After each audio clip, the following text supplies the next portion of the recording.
Let me ask you a question.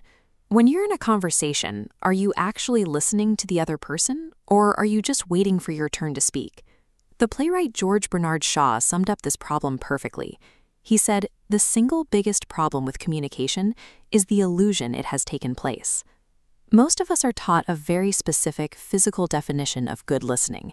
You make eye contact, you press your lips together, and you nod. But nodding does not mean you are engaged. Those passive actions are incredibly easy to fake.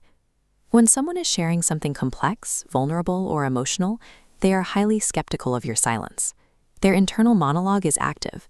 They are wondering if you are genuinely trying to understand them, or if you're just quietly rehearsing your next counterargument.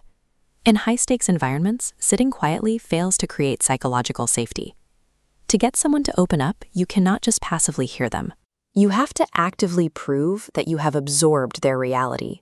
To see exactly what that proof looks like, we can look at the extreme environment of 1980s intelligence gathering, specifically the incredibly difficult task of convincing foreign assets to commit treason.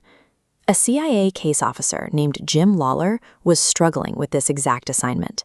He was failing terribly at recruiting these sources.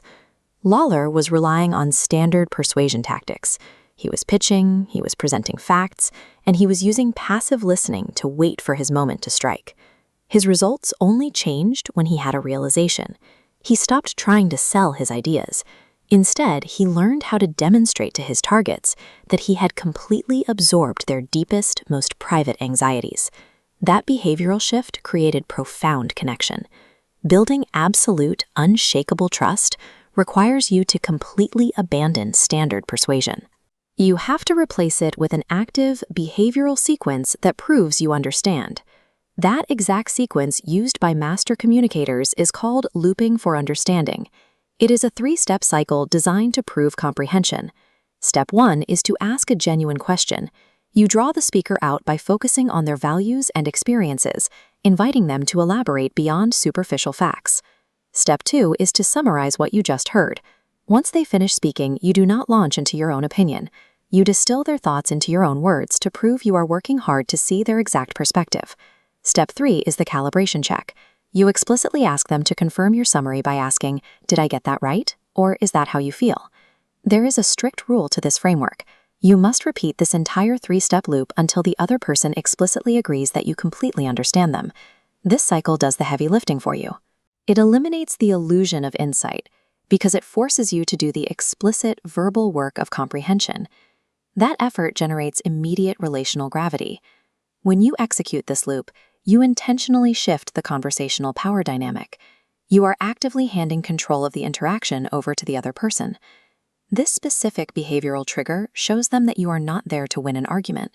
Your primary objective is simply to understand their truth.